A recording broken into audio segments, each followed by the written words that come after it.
usually not. What's your Georgia? Getting appointed. Yeah. You know what? Yeah. We're not going to do business tomorrow, too. That's like this as well.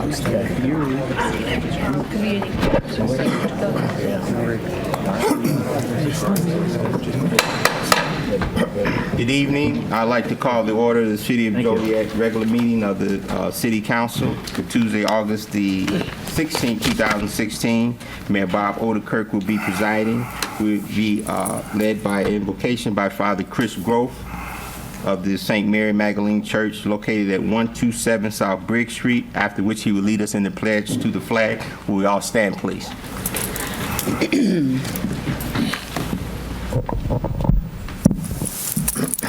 Let us pray. Almighty God, you generously bestow your gifts in abundance. We are most grateful for all that you continue to do for us and for the many favors which you grant. We gather today in your name.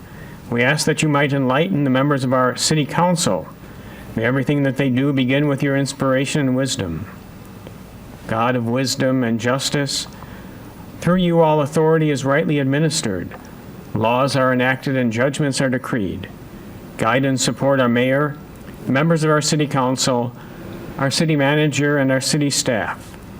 Give them the strength to know your will so that all decisions may be pleasing to you. May their work be conducted with righteousness, and may they always promote what is for the good and welfare of the citizens of Joliet. We likewise, Lord, commend to your care the residents of the city of Joliet, that they too may be sanctified and blessed. Together may we all work for the betterment of our community and enjoy the blessings promised to those who remain faithful to you. For we pray to you who are our one Lord and God, now and forever. Amen. Amen. I pledge allegiance to the flag of the United States of America and to the republic for which it stands, one nation, under God, indivisible, with liberty and justice for all.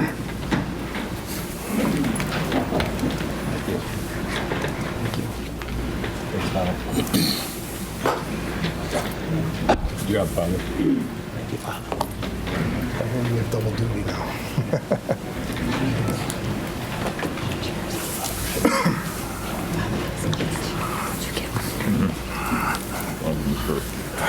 We'll begin with roll call. Mayor Odekirk. Here. Councilwoman Gavin. Here. Councilman Girl. Councilman Hug. Here. Councilman McFarland. Here. Councilman Morris. Here. Councilman Mudrin. Here. Councilwoman Quillman. Here. Councilman Turk. Here. First on the agenda under Mayor is a proclamation congratulating Reverend Clint Wilburn on his 20th anniversary at Mount Moriah Baptist Church.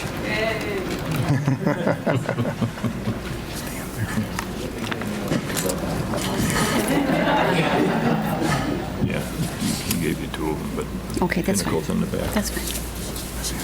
Your Honor, I can't tell you what a fantastic honor this is to be presenting this proclamation to a mighty man of valor. Pastor Wilburn has been serving in the community for over 20 years, we know. But this man that I found came out of the church, walked the streets when we had our praying on the streets for gun violence, to stop the gun violence. He was one of the organizers for that. And he marched every step that we took. Your Honor, you as well went with us. He works in that community, inside that church and outside of the church.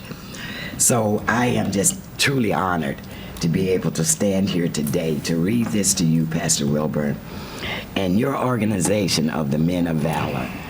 I think was an awesome, awesome idea, and we thank you so much for that.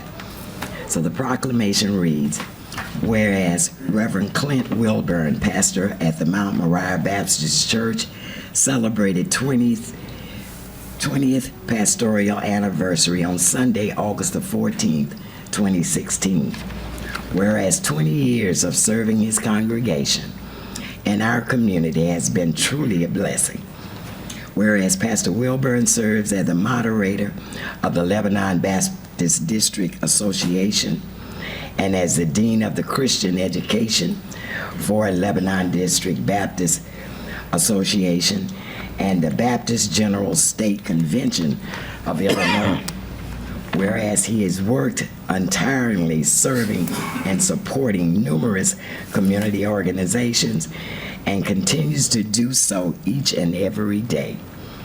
Now, therefore, I, Robert Odekirk, Mayor of the City of Joliet, and on behalf of the City Council, do hereby congratulate Pastor Wilburn on his 20th anniversary and his service to his congregation and to the Joliet community, dated August the 16th, 2016. And Pastor, we want to say that in your fight for justice and peace in this city, we know that you were at one time a victim of gun violence. And sir, I know that probably pushed your passion to go and make these streets safer. So thank you so much. I am so honored to be in your presence, sir. Thank you so much.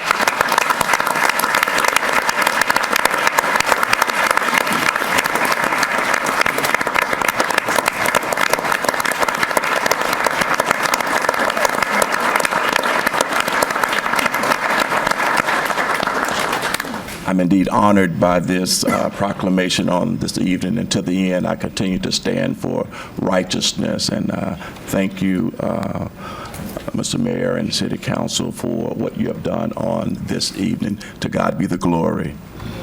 Thank you.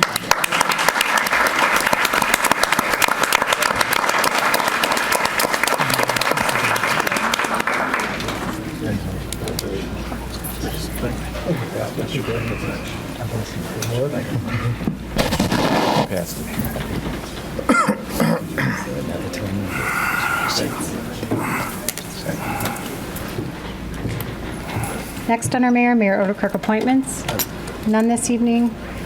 We have a presentation, an introduction of Dr. Teresa Rouse, Superintendent, Joliet Grade School, District 86. If she could come forward, please.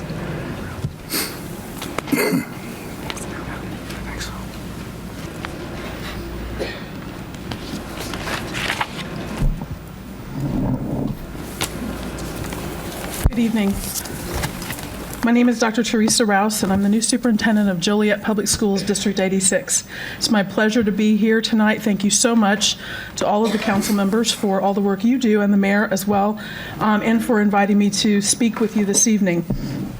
I'd like to also specifically identify District 2, Mr. Pat Madron. I live in your district, so thank you very much for helping to support the work that represents our area. Appreciate that. You're welcome. As superintendent of District 86, I'm hopeful to be able to build strong partnerships with the community in order to ensure we have the best opportunities available for the children of Joliet. I want to take a few minutes to describe to you the plans for this upcoming school year, and hopefully you'll see the how and the why that we should place greater attention on our children as a community. The folder you have before you, on the left-hand side, there's a brochure that's just simply about the district, names all of the schools, the principals, and my business card is also there. So I want you to have my contact information. Later, I'm going to reference the pieces on the other side of the folder. Our theme in District 86 for this year is building capacity for hope. Hope is something that we have to be sure that we model to our children that we encounter every day. I'd like to describe hope as an acronym to you. So as we break apart the word hope, I'm going to start with the letter H. The letter H in hope for me stands for humor. Modeling the enjoyment of life and learning for children is critically important. We have to find ways to help them see pleasure and enjoyment in life. This is important that our teachers and our staff help model that for them as they're learning in school. The O in hope stands for optimism. Being optimistic gives us a positive attitude, which is a choice that we make, regardless of the circumstances around us. Optimism can sometimes be viewed as an attitude, but it is really a choice. Are you choosing to be optimistic? How are we teaching that to our youth? The P in hope stands for perspective. We have little to no control over the circumstances around us at times, but we do have control over our perspective and how we look at those circumstances. What do you see when you look in the mirror? Just as an example, I have 2 cats at home. One's a male cat, and when he looks in the mirror, he sees a lion. What is your perspective? How do you look at, see, I got to laugh, that was good. How do you look at life? What is your perspective? By keeping our perspective on what is good, even when things are difficult, helps us to provide a positive frame of mind for our children and helps them to see how to shape their perspective for the future. The E in hope is for expectation. Not expectations where we have a checkoff list, but expectations around anticipating what is coming next. What are we expecting for our future? Keeping our expectations reasonable and focused on the future rather than continually spinning in the past will help our children to build healthy expectations for the future. Hope is the confident expectation that something good is going to happen to you each and every day. And that is what we're working with in District 86 this year, is helping to build capacity for hope for all of our youth. In my previous superintendency, I had the good pleasure of working with our city council as partners in supporting positive youth development in our community. We did this work through a focus on the 40 developmental assets research from the Search Institute in Minneapolis, Minnesota. In your folders, I've provided you with a copy of the 40 Developmental Assets Framework, ranging from the early childhood version for ages 3 through 5 to adolescents ages 12 through 18. The Search Institute has continued its research with a recent release of the Developmental Relationships Framework, which I feel puts the concepts into 5 categories of support to our youth that we all can embrace. That framework is the last page on the right-hand side of the folder. A question that can help us to consider the possibilities is, how can we help to build assets in the youth of Joliet? Together, I feel we can make a difference by becoming a developmental community focused on the collective impact of the assets for our youth. Will you be a partner with me in District 86 as we strive to empower our children by helping to build their assets and to build capacity for hope? I hope so. Thank you for your time. Thank you. Thank you.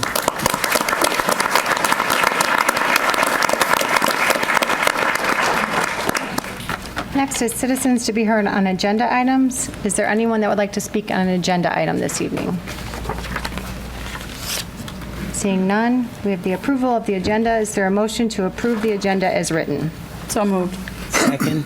Been motion and seconded to approve. Councilwoman Gavin. Aye. Councilman Girl. Aye. Councilman Hug. Aye. Councilman McFarland. Aye. Councilman Morris. Aye. Councilman Mudrin. Aye. Councilwoman Quillman. Aye. Councilman Turk. Aye. Motion carried. Council committee reports. Economic Development Committee report. The Economic Development Committee, excuse me, met on August 11th, 4 o'clock here at City Hall in the Planning Conference Room. Generally, the meeting was about the ongoing, or the preliminary recommendation approval for the Mistwood Golf Club to take over running the Union Station, or Grand Ballroom as it's been rebranded. And we went through, we obviously had approval from the committee, not the Economic Development Committee, but another committee that was put together with staff and myself to view the 3 that submitted, which was down to 2. And the committee recommended to the Economic Development Committee, the committee recommended that we give permission to staff, to Steve Jones and Jim Hawk, to move forward on negotiating a contract with what we would call the winner, which is Mistwood. So you'll see it later, or you won't see it on the agenda, but just so the council knows, the committee then gave them permission to start negotiations so they can bring a final negotiated contract before the council for approval at such date as they finish. Steve, do you have an estimated, do you think? I think it was a pretty garden variety. We took the proposed lease with the former owners, Beauchamp, and started with that, and there was just some tweaking or some individual things germane to their proposal that you had to negotiate. Correct. We had given both of the potential vendors a copy of that agreement before they did the proposal, and the key is to just tailor everything that's in their proposal into the written agreement so that the commitments they're making are verbalized. But our hope is to get that before council for adoption sometime in September. Can't tell you whether it'll be the first meeting or the second meeting, most likely the second. Okay. Other than that, we just had some verbal updates on the ongoing projects, like the expansion of the downtown commercial SSA for the businesses, and that's in process to where they're going to have I guess we're calling it open house, But then we'll have the formal hearing following that, so they'll keep us abreast of that. And then the Cap Barbell Manufacturing Facility did get approval out of Houston, so they said yes to Joliet. We're going to move ahead with their manufacturing project, which was a small manufacturing facility for some type of specialized wire for fencing. And that's pretty much what we had at our meeting, unless I left anything off, gentlemen? Nothing. Steve? Okay, that's it, Mayor. Thank you. Finance Committee report. Mayor, the Finance Committee comprised of Councilman Girl and Councilman Mundrin and myself met prior to this meeting at 5:30 in the conference room to review the finance agenda, which had at one item on here was a comprehensive water and sewer study update. The staff presented us with some facts and figures about capital improvements needed in the water and sewer department and what it would take to fund those and how it would reflect on water rates. So the staff will be contacting each council member between now and September 19th to set up individual meetings with them and the council person and our consultant to see what is needed and how we're going to get there.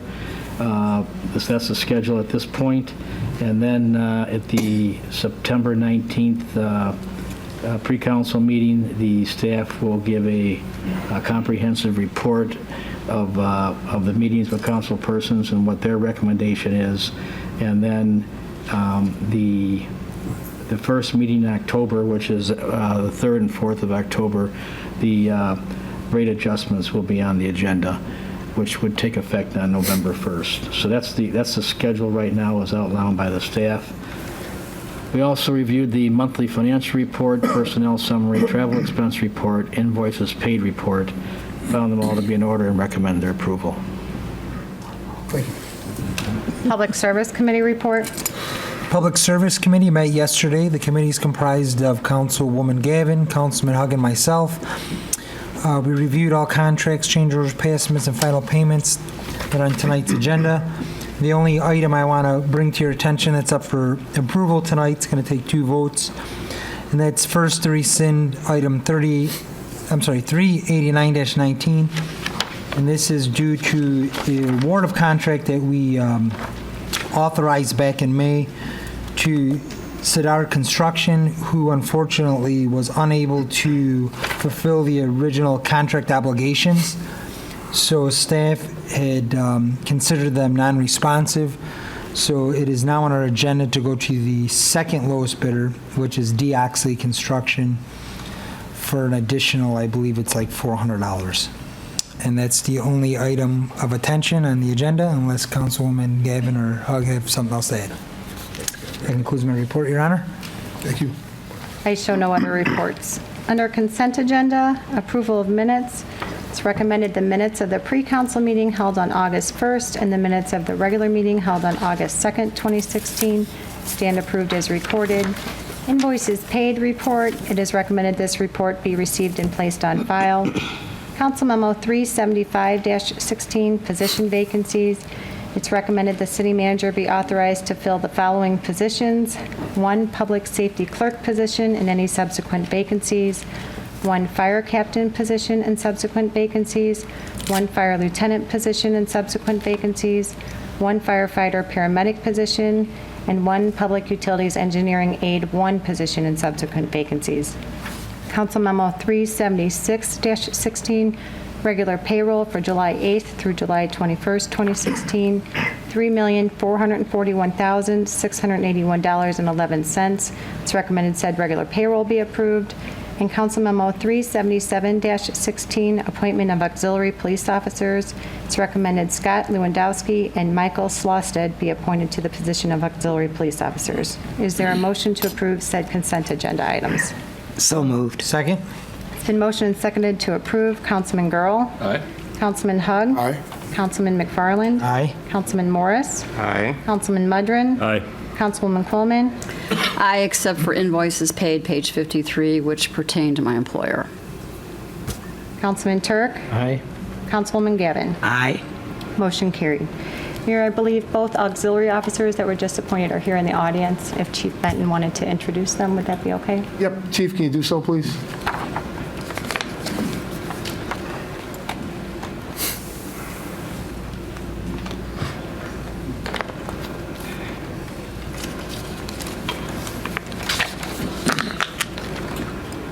Good evening, Mayor, members of the council. I've asked Captain Bruce Larson to join me up here tonight. He is the captain in charge of the specialized units within the department, which include the traffic division, which is where our auxiliary officers fall under. As you know, our auxiliary has a long history on our department. We've had several decades now where we look for volunteers to help us and support the duties that we have within the department, but mainly in our traffic division. The department runs an annual Citizens Police Academy that runs for 12 weeks once a year, where citizens have to commit to a couple hours a night every week for 12 weeks, where they really get to learn the ins and outs of the department, whether it's use of force, traffic stop training, handling domestics. They get a full understanding of our department, and a lot of times we try to recruit them, the graduates, back in and support us in the auxiliary capacity, and that's what we have here tonight. We have Scott Lewandowski and we have Michael Slasted, who have done so, and we're proud to welcome them in as our newest auxiliary officers.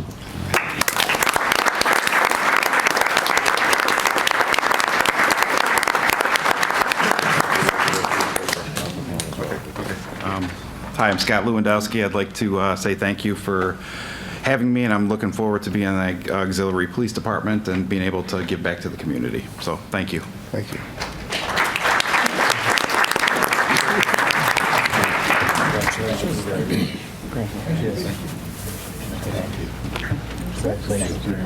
Congratulations. Thank you. Welcome aboard. Thank you. Welcome. Thank you.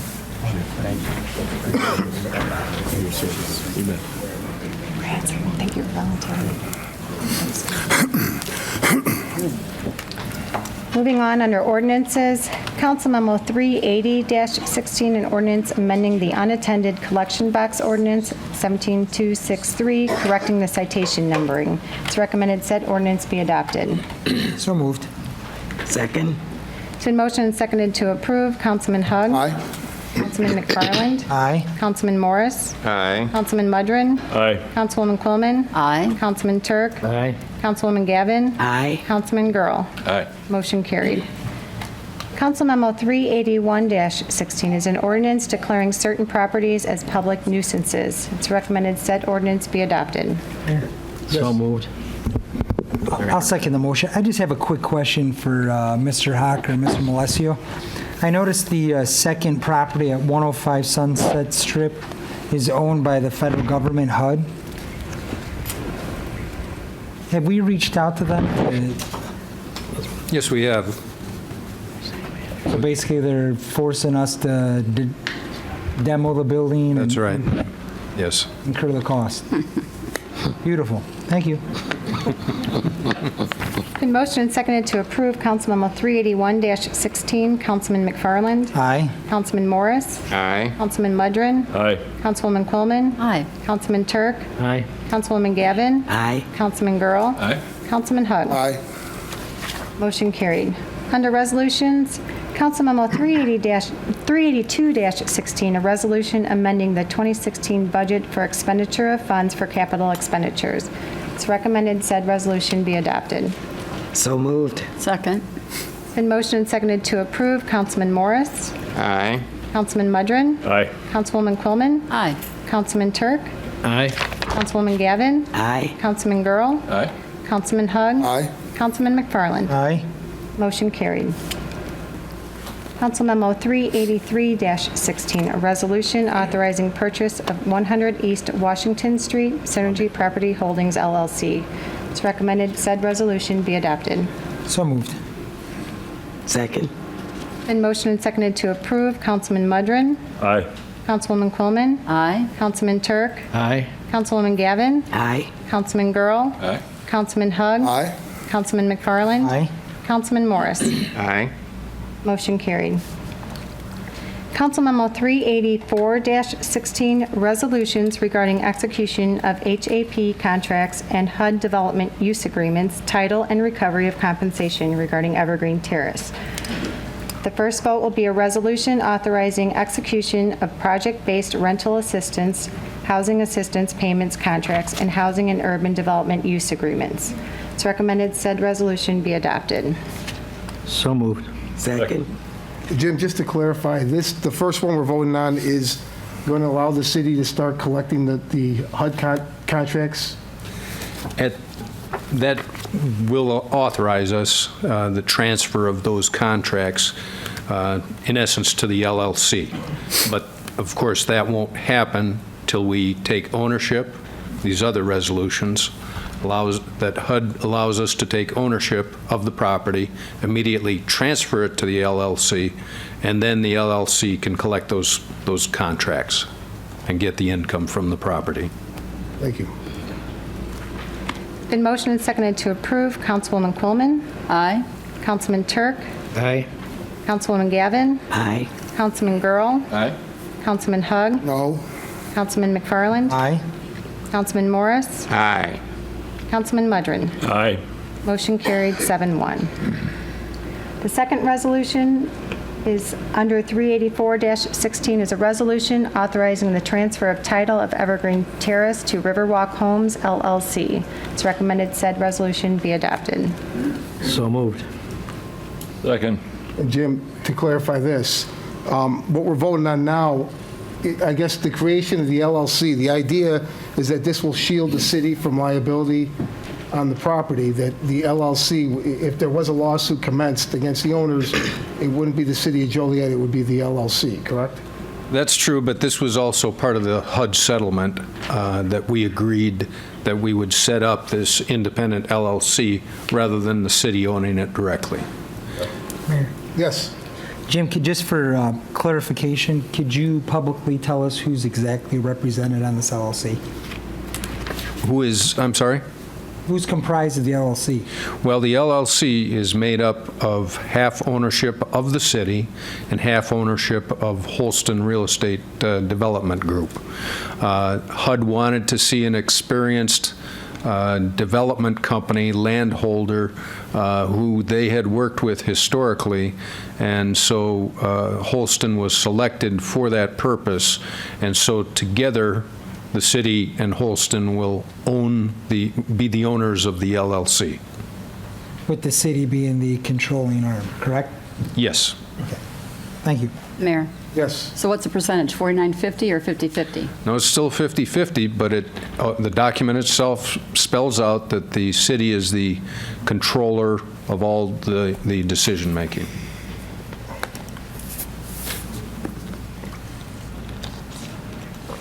It's been motioned and seconded to approve a resolution authorizing the transfer of title of Evergreen Terrace to Riverwalk Homes LLC. Councilman Turk. Aye. Councilwoman Gavin. Aye. Councilman Girl. Aye. Councilman Hug. No. Councilman McFarland. Aye. Councilman Morris. Aye. Councilman Mudrin. Aye. Councilwoman Quillman. No. Motion carried 6-2. Next is a resolution authorizing the recovery of compensation for acquisition of Evergreen Terrace through execution of a seller loan and mortgage by Riverwalk Homes LLC.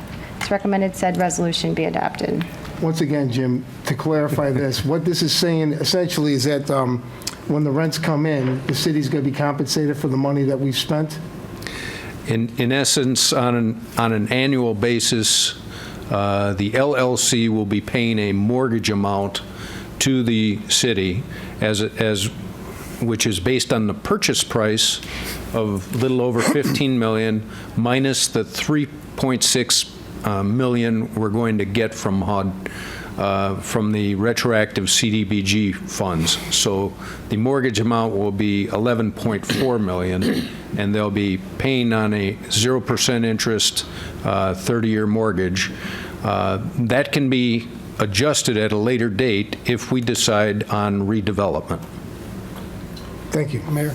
Yep. Just quick further clarification, just so we all understand, we've already went through some since the approval vote to purchase it for $15 million, a little over 15. Yes. We've done some things like taking the community development block grant funds and focused them on that property as far as the returned ones that were withheld because of the lawsuit. So all of these are all part of a progression, all predicated on the purchase. It's all related to us owning it, correct? Yes. Okay. Is there a motion? So moved. Second? Been motion and seconded to approve a resolution authorizing the recovery of compensation for acquisition of Evergreen Terrace through execution of a seller loan and mortgage by Riverwalk Homes, LLC. Councilman Gavin? Aye. Councilman Girl? Aye. Councilman Hug? Oh, Councilman McFarland? Aye. Councilman Morris? Aye. Councilman Mudrin? Aye. Councilwoman Quillman?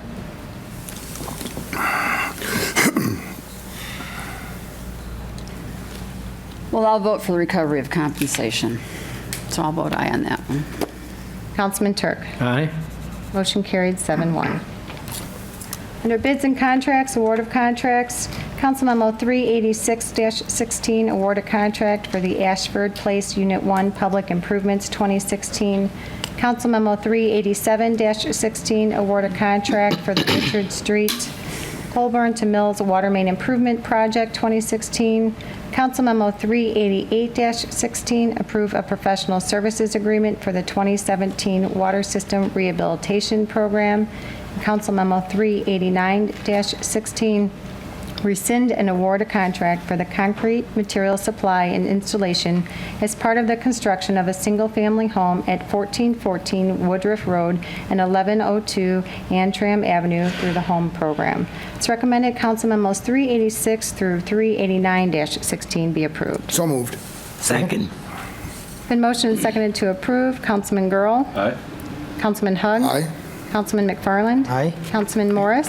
Aye. Councilman Mudrin? Aye. Councilwoman Quillman? Aye. Councilman Turk? Aye. Councilwoman Gavin? Aye. Motion carried. Amendments, change orders, and payments. Council Memo 391-16, request for authorization to approve Amendment Number 1 to the Professional Services Agreement for CIP Project GIS Updates, Utilities. Council Memo 392-16, request for authorization to approve Amendment Number 1 to the Professional Services Agreement for Development Project GIS Updates, Utilities. Council Memo 393-16, request for authorization to approve Amendment Number 1 to the Professional Services Agreement for Phosphorus Removal Planning at Aux Sable, West Side, and East Side Wastewater Treatment Plants, and design at Aux Sable and West Side Wastewater Treatment Plants. Council Memo 394-16, request for authorization to approve Amendment Number 2 to the restated Professional Services Agreement for the Combined Sewer Overflow Elimination Project. It's recommended Council Memos 386 through 389-16 be approved. I'm sorry, 391 through 394-16 be approved. So moved. Second. Mayor? Yes. Just for clarification, Jim, for the public to understand, and the rest of the council outside of the Public Service Committee, we're going to see some big numbers coming through, like, for instance, on the phosphorus removal. There's a lot of EPA, in other words, no choice, a lot of EPA, what's the word I'm looking for, folks? Mandates. Thank you. Mandated things that were put off some years back, but now have to be put into place. So you're going to see some big numbers, but it's also going to increase the reliability and capacity of our both water and sewer. And there's a lot of folks with the water breaks that can appreciate that, but just so people see that this is something that's mandated. Thank you, Mayor. Been motion and seconded to approve. Councilman Hug? Aye. Councilman McFarland? Aye. Councilman Morris? Aye. Councilman Mudrin? Aye. Councilwoman Quillman? Councilman Turk? Aye. Councilwoman Gavin? Aye. Councilman Girl? Aye. Motion carried. City Manager report? I just want to mention again that the city is proposing expanding the downtown special service area, and next week, Wednesday, August 24th, between 4 and 6 p.m., we'll be having an open house here in the chambers. We've put this on our website, we've done a press release, and we've also employed the services of a printing company to get out notice, including bilingual notification, some information, and deliver it to all of the businesses businesses and property owners and residents that are included in the SSA, so that we get as much participation as we can before we adopt the ordinance, starting the time period for the SSA. That's all I have. Jim, I know you and Steve have been working hard, meeting with the stakeholders regarding this. How would you describe the feedback you're getting so far? Very positive. I think there's a lot of people that feel very good about being invited to the table, so to speak, that their interests are being looked out for by the city, and that their input and feedback is valuable to the future of the city. Thank you. Next is new business, not for final action or recommendation. I guess I'll start this. Okay. And Dan Vera, I see you're here. If you can come forward. Number one, Dan, thank you for coming tonight. I know it's a hot topic. You had a meeting last night, and I think you have one tomorrow night, so thank you for taking time out of your schedule. The topic of the Rialto came up last night. Some questions were being raised. I didn't have the answers. I'd spoken the last 2 weeks with Councilman Mudron several times. They were still unanswered, so I thought instead of speculating or talking without you present or Councilman Mudron present, it'd be better if we addressed it tonight. So that was the point of doing so. Sure. I also want to say, if I can, real quick. Oh, I'm sorry. I've said this several times, but in fairness, it needs to be said again. I've complimented you when the issue came up or came to light about the taxes not being paid, payroll taxes not being paid. You were the one that came forward. You blew the whistle essentially on yourself, your own organization, came forward and were honest with us and said, we have a problem, we need to fix the problem. So you should be commended for doing that. I've said it before, but before we start, I do want to say it again tonight. Thank you, Mayor. Thank you. All right. I'm ready? Sure. Mayor, I did ask Krista, I do have a public statement to make tonight. Let me just say it as this, dated August 16, 2016.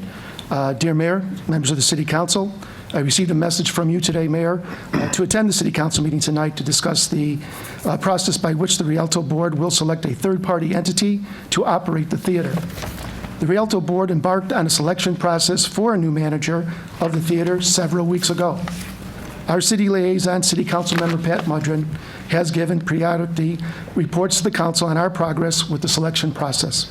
The Rialto Board accepted a process suggested by City Manager Jim Hock at a previous board meeting. He outlined a process as follows.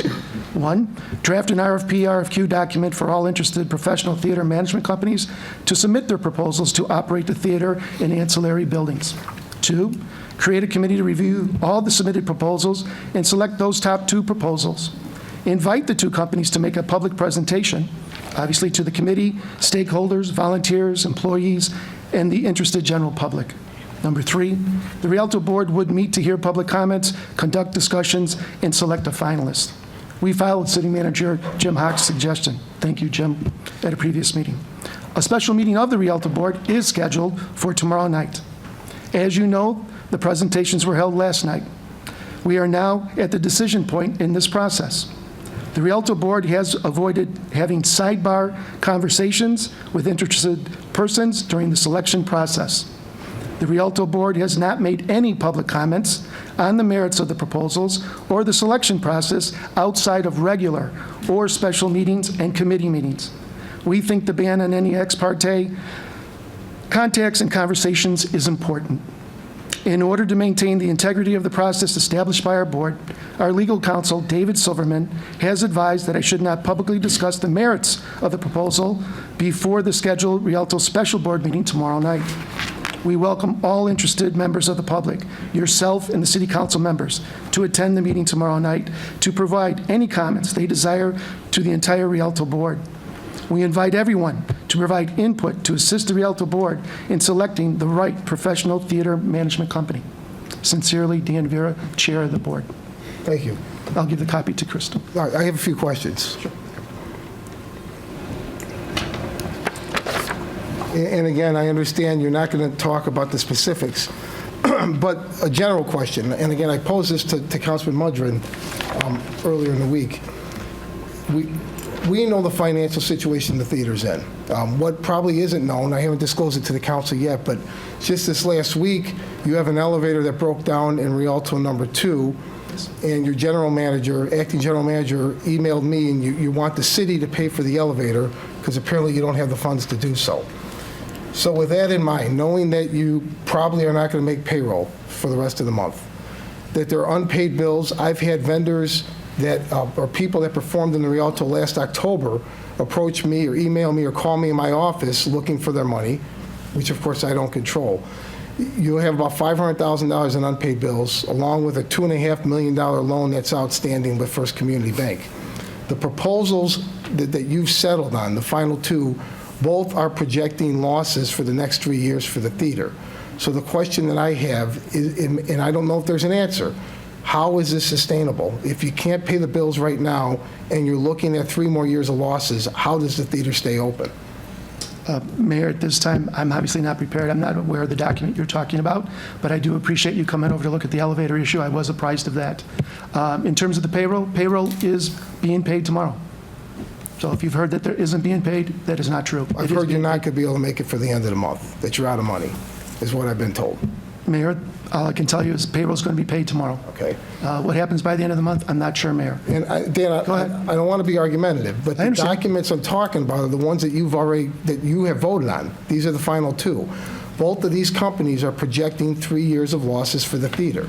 So it's a simple question. How does the theater stay open if they're already in the red, you're going underwater, and you're looking at 3 more years of losses?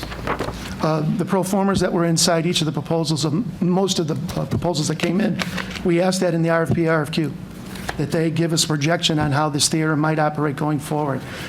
Any future financial information will be part of the negotiating with the winning contract. That's all I can tell you, Mayor. All right. Another question, and it came up last night, and I asked Mr. Onesti when he appeared, had to do with the proposal that he had previously gave in public. He said that it was the Rialto board that asked him to come forward. So just so we're clear, he came forward at the request of the board, publicly gave a proposal before the RFQ or RFPs were ever issued. So I guess the question that I have, and I think others in our community, why was he forced to stand up and publicly show his hand, and then the board turn around and set a request for proposals out from everybody else? In essence, everyone was bidding against the tube companies that came forward. Well, I would characterize that, Mayor, as that's not correct. I am the person that invited him to appear. There was discussion at the time, as you know, if the theater and the board was going to go with a new general manager or a third-party management company. I personally reached out to those that had reached out to me to come and talk to the board about it. I said, the board is not familiar with this process. Would you come and tell us what this is about?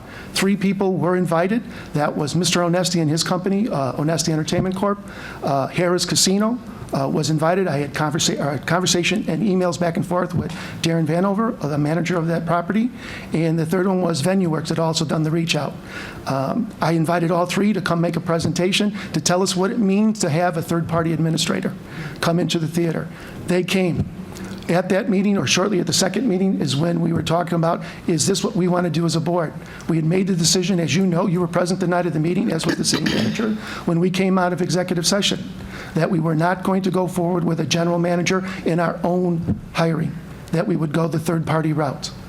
Appreciate the compliments and everybody's help on that matter. We got through that process, made the decision to go forward with that parallel exercise. That's where we're at. We started that process. As I said in my statement, the city manager gave a suggestion on how to do that process. Again, I thanked him just a moment ago. I'll thank him again. That is the process we have followed. We are at that point in the process for a decision to be made tomorrow evening. All right, the third question I have is regarding the sale of Rialto 2, the office building. Correct. Now, again, I understand you're looking at a $500,000 debt right now, including light bills, garbage bills, your maintenance crew has walked off. So clearly you're in crisis mode, and I understand that, to keep the doors open. But that building generates positive cash flow. You use the rental money to pay the staff for the Rialto on a monthly basis.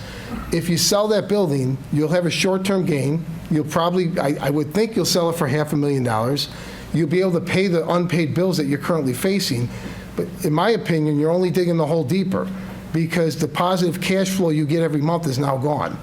So I question the wisdom of selling that building. Again, I understand the logic of it, but I think you're only putting the theater in a worse position if you do so. Could you address that? I'll address it very simply as this. That is another parallel option. That has not been finally decided. It's not been listed. It's nothing like that's happened. We've got the permission to go forward with that. That is part of the discussion that's going on now. What are the options for the theater? It has not been posted yet. The 45-day period has not started. Okay, I'll open it up then. Any other questions? Mayor? Yes. I just want to clarify here, you know, we use that term, but I don't know if anyone else has, but I've been inundated with phone calls and emails saying, you know, vote for this, vote for this, vote for this. We have no say about what the Joliet Rialto Board does. And I keep telling folks that they're a little misguided about what we can and cannot do. We don't control the Rialto, so it's up to the board of the WCEMMA to get it right. I should. And so I wish that the reporters and the radio folks that are here or not here, please, please make that clear in the news reports when you report this story. Thank you. Thank you. Questions, Mayor? Yep. Okay, excuse me. Hello, Mr. Vera. How you doing? Good. Just 3 quick questions. Just for clarification, I got some calls, and I think it was in the media today. The RFQ was developed by Jim Hock and his staff, or by you and your staff? It was not developed by Jim Hock. Jim Hock offered the services, but we had a group of 4 of us that sat down and looked at, I think it was a half a dozen RFPs that are done for theater managements across the country, and use them as samples. That was done, so to speak, in-house on the Rialto Board? Correct, and then it was reviewed by legal counsel Dave Silverman. He made tweaks and suggestions and changes. Okay, thank you. And now, we keep bringing it up, and this, even when you're not here, other people have brought it up. Sure. What is the monthly payroll? It varies. I think the monthly payroll for tomorrow, or the payroll for tomorrow is roughly $20-some thousand. So it used to be 37 or 38. I've seen numbers. So I'm going tomorrow to sign the 16, 80 payroll grand a checks. month, I'm sorry? it's somewhere between 16, 80 grand a month, depending on whether you have 2 weeks or 3 weeks. And it depends on what shows and what payrolls are needed for stagehands and people that are hired during show periods. So the question I'm getting, and it's best that we answer it here, is why do we have a staff if we have no shows? The staff, as you know, has been put down on a 3-day-a-week rolling schedule on some of the major staff at the theater. And then the last one was, I did not attend. You had a meeting, I think, a week or 2 ago that had a vote narrowing the 5 down to the 2. That was a committee meeting that vetted all the projects, talked it out, and decided who the top 2 were on a scoring. Well, the questions that were passed on to me, and I'm not a legal expert, is they had questioned whether the liaison should have voted. Yes, what it was a committee of the whole, and we asked 4 other members dealing with the Rialto family if they would join us to go through the proposal. So it was an 11-member committee, 7 members of the board as a committee. The other 4 members were Lynn Lichtenauer, who is a member of the foundation board and a past GM of the theater. The other member was the president of the foundation board, Tricia Simpson, city liaison and city council member Pat Mudrin, and then the finance manager Dale Evans, because the RFQ had financial components to it in its request. Okay, so those were the 11 members. So there was no problem legally to having the non-members vote? Correct. Non-board members? It was not the board that voted, it was a committee of the board. That's all I have here. Thank you. John. Thank you very much. 2 things. Yeah, sure, Mr. Weir. 2 things. First is when you talk about the committee that was established, I'm assuming that tomorrow, on Wednesday, when you have your vote, you've got down to 2 finalists, that it will only be your board that will be voting on You are those. correct, 2. Councilman Grohl. Okay. Correct. And then second. The other committee dissolved sunset. Got it. Got it. So really, the individuals that will be voting on the third-party manager will only be board members. Correct. Okay. Tomorrow night. Yeah. Second question, depending on how that goes, what's the timing? When do you expect the new third-party manager to? If there is a decision tomorrow night, the timing is both presenters, those that were able to go or or heard about it, they both have committed that they would have people on the ground here, teams of 10, teams of 7, however they characterize it, by September 1st. Of course, as City Manager Hock was asking me earlier, because he was only able to stay for the first presentation yesterday, before the second one started, that negotiations will happen, will be authorized to enter into negotiations. I just heard you talk about Councilman Hug was talking about negotiations for a new contractor for the train station. Same process here. There'll be negotiations between our council and the representatives of the winning proposal. Thank you. That's all I have, Mayor. Yes. Sure. How are you? I'm good. Good. Last evening, I don't know if you were able to watch the tape from last evening.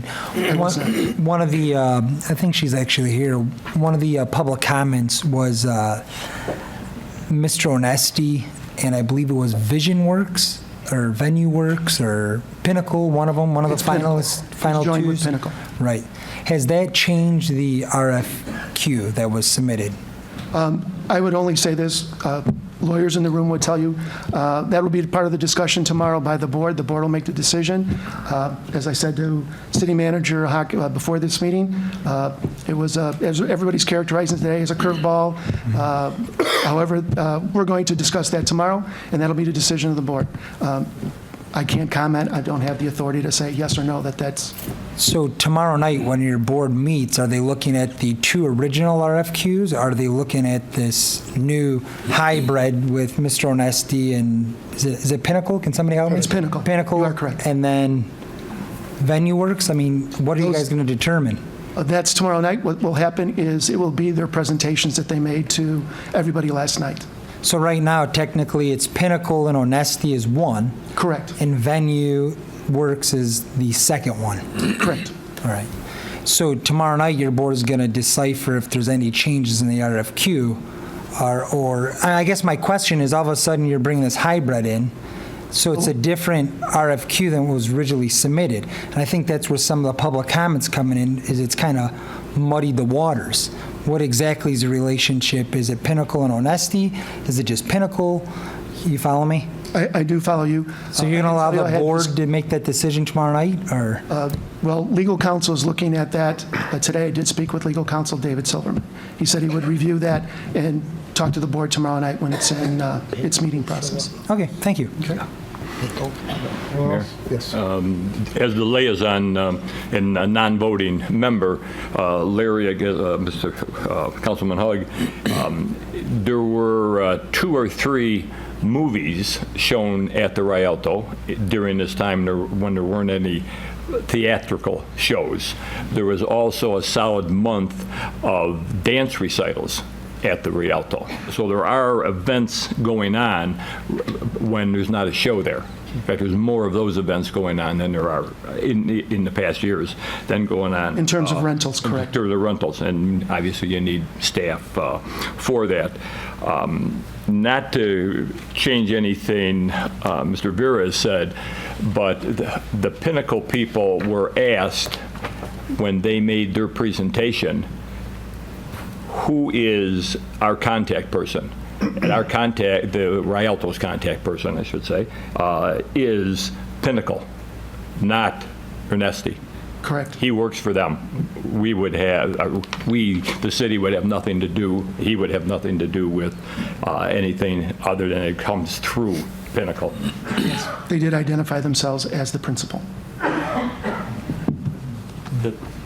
Mayor? Yes. I had a couple of follow-ups. Thank you, Councilman Mudrin.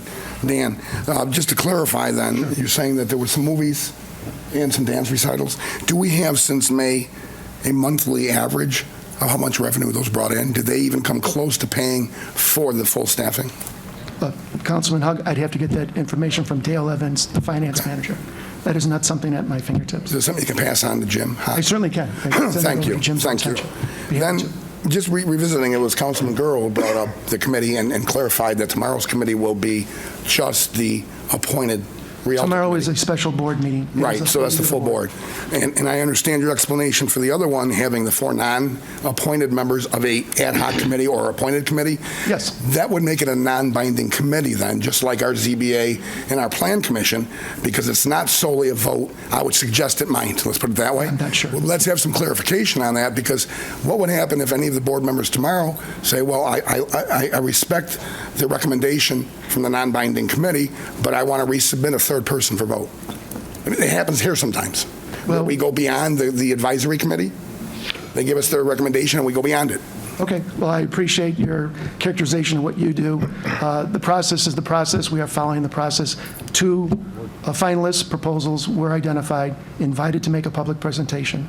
That's what occurred yesterday. Tomorrow will be the discussion, public comment of how everybody thought the presentations went. However that goes, you know how public comments may go. And then the board will make its decision after a discussion.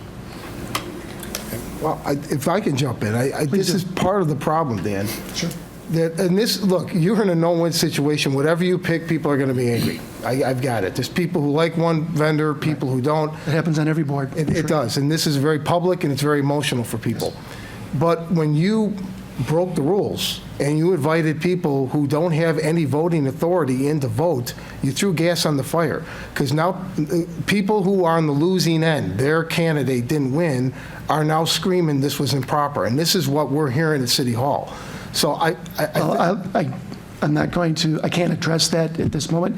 That was how we did the process. We asked for additional help to join the board to go through the proposals, Mayor. And that's what it was done. It was a scoring to identify what happens tomorrow is going to happen tomorrow, ma'am.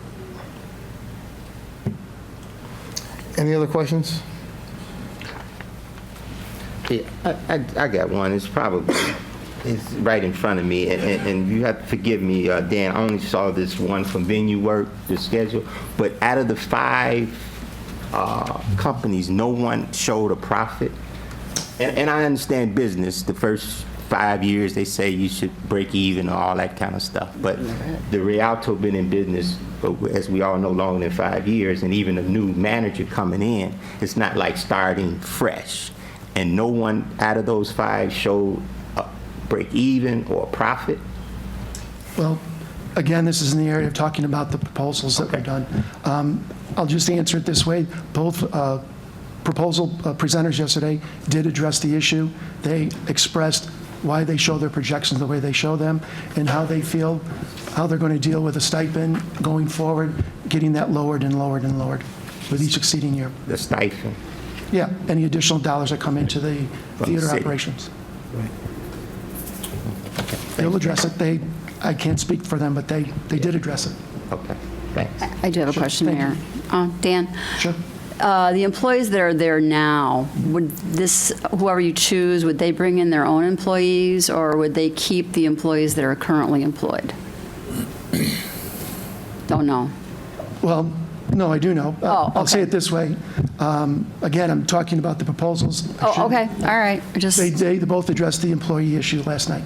Because I know there's been concern. Interviewing, working with the employees, learning from the employees that are on staff. Okay. Decisions down the road, I can't address. Mayor? Yes. One more question, Dan. I'm sorry. Sure. Sure. So it seems it's kind of up in the air if a decision is going to be made tomorrow night on either of the 2 proposals, and say that there's no final action. When do you think the final determination will be? 30 days? 15 days? We are on the process that we set out, as was advised to us. It's tomorrow night is the decision. As far as the process has been made public, that it's tomorrow night. So we'll know tomorrow who you guys choose. Correct. And then it would be up to the attorney for the negotiating part. And then there's a board meeting. The regular board meeting is on the 24th this month. And the hope would be to have a contract worked out by the 24th. And then the party would be on property by September 1st, which both proposers last night said they could meet that deadline. Okay, thank you. Thank you very much. Mayor. Sorry, one more. Sorry, Mr. Vera. I apologize. No, that's okay. You know, the obvious point here is this. It's a moot point. You don't need to come and answer any of our questions. I appreciate the invite. No, what I mean, though, is to get to my point.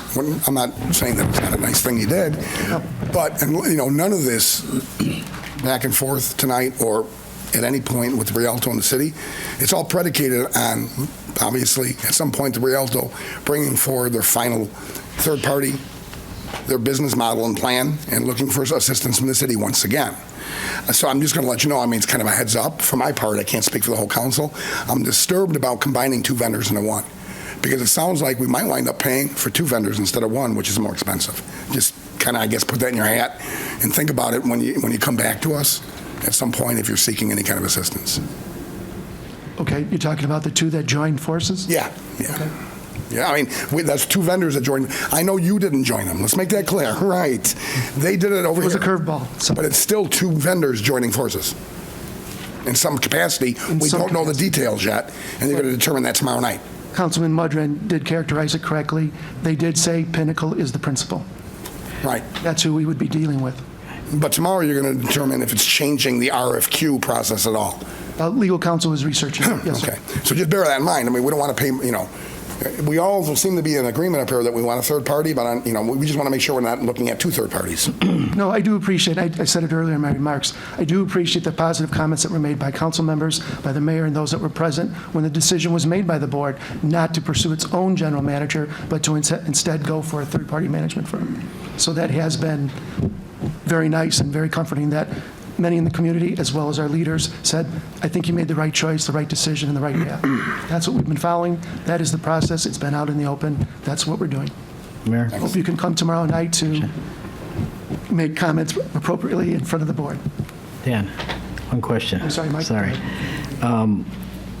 As you're aware, I think everybody's aware, the Rialto deals with union stagehands that do a Yes, great they do. job over there. We have two unions, stagehands and the maintenance department. Okay, now, are both finalists aware of that, and have they figured that into their costs when they're doing this proposal?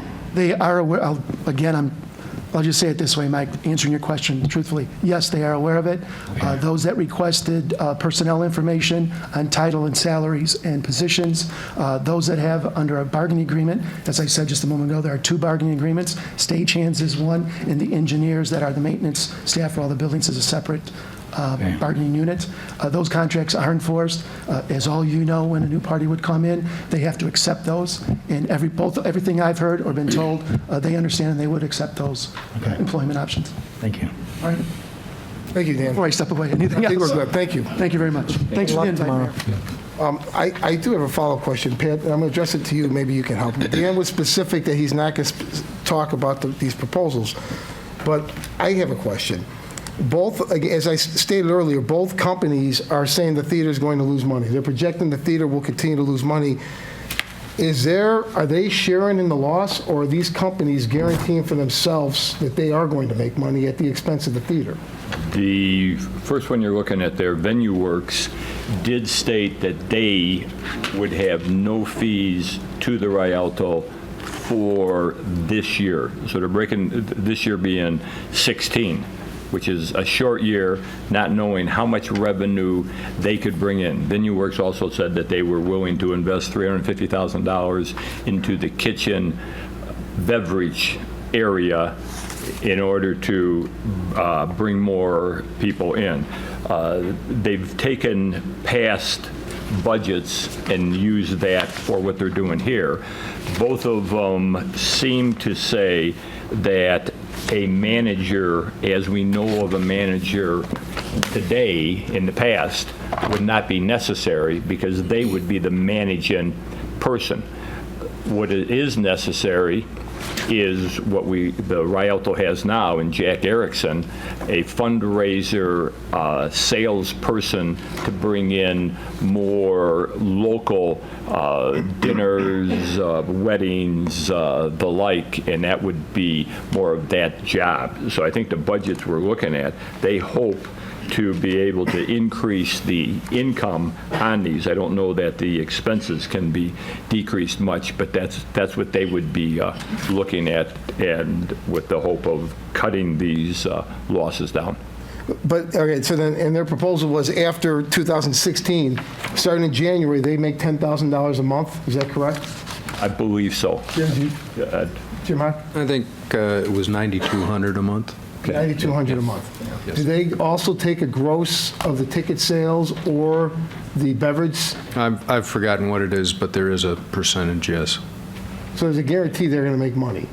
They're taking money off the gross and they don't share in the losses. They're, both groups offered multiple options of contracts and said they were open to negotiate any of that information. Okay. And then finally, with Venue Works, and this is a concern of mine, when they talk about 185 they call it, I guess, show events or event summary a year. In reality, they're looking, they say 20 concerts, 10 nonprofit concerts, 4 comedians, 10 Broadway shows, 8 opera or symphony, 8 banquets, dinner recitals, community educational, rotunda rental. They're really talking about 50, 60 shows a year, which is what the theater's been doing. The theater last year only booked 49 shows. So I'm not sure how they're going to make, or the theater's going to be in a better position than they currently are. I think we agreed the problem is the theater wasn't used enough. And if someone disagrees, please chime in, but I don't understand how, it seems like you're duplicating what's been happening there for a long time, in my opinion. Now, the other proposal, which is projecting much higher losses, probably more realistic, again, they're saying in 2017, the theater, they're projecting $693,000 the theater will lose, yet they're guaranteed money. They're taking money off the top. So these companies make money and the theater is going to lose maybe a lot of money. Possibility. And those are the two choices that are on the table. Yes. Dan, for what it's worth, I would suggest negotiating. I don't think either one are good deals, in my opinion. But that's all the comments I have. Anyone else? Yeah. So, like you said, we're looking at 50 to 60 shows, Mayor, and I'll have to bring it up on the computer. And what was the, for Pinnacle, what was the projection on actual shows? 92, was it 90? The print is small, I can't. Let me look it up. I was trying to avoid putting my glasses on. They had, Larry, the very last page shows that they had 48 of the theater-sponsored events, and then they went to full performances, and then they went to theater, other outside performances, and so they came up with 132. Right. But the actual theater, other outside rentals, so the rentals are 68 of the 132. Theater co-promoted sponsored is 18, and 46 of theater sponsored. So again, aren't we looking at roughly the same as what the Rialto did in 2015 and couldn't sustain? And and with that said, I hadn't had a chance to look at all 5. Jim Hawk had given us email this morning, like he said he would, all 5 proposals. Wasn't there someone who was projecting 150 to 350 shows? That's what kind of got us excited as a partner, if we're going to be a future partner, is the number of shows, because moving forward, no matter whether it's the former manager, we find a new manager, or we get a third party, 40 to 60 shows a year is basically what we've been doing. I think I need to break down the definition of shows versus concerts. Well, no, I'm including concerts and shows. I'll give credit for both, because we're talking about rotund rental, things like that. Those aren't counted. Those aren't shows. Those are rentals. I get that, as you know, well, which Mr. Vera said he could get the information here on profit and loss. Dale Evans, the accountant there, had shown that over the years, I think they barely broke even. Over an 18-year period of the last management, that it was flat. Right.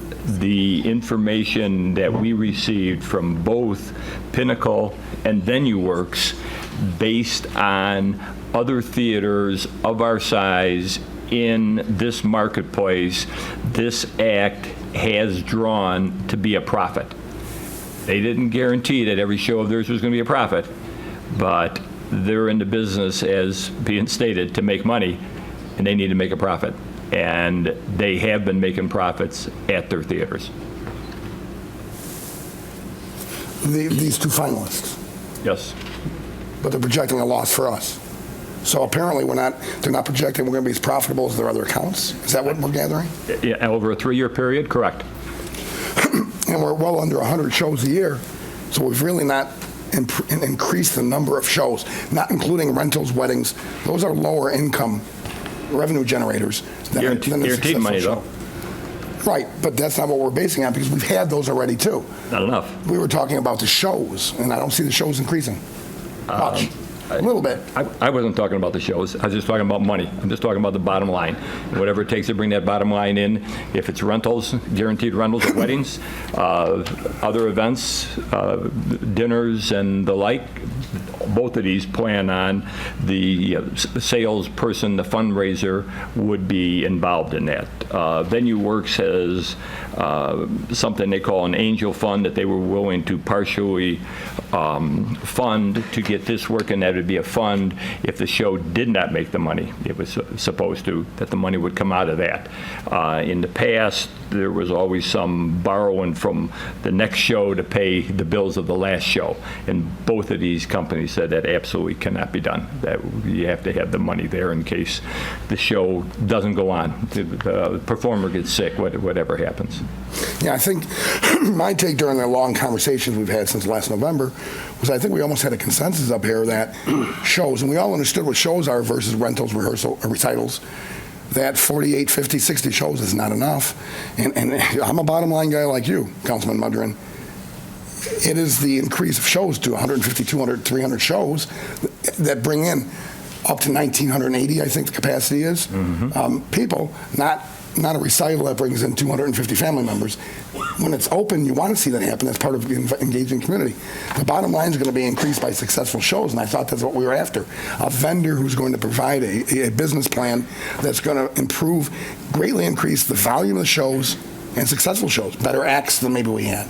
So I guess we'll have to sit tight and see if that happens. I think that'd be obviously a good bargaining point for the Rialto board on who's ever picked to ask them.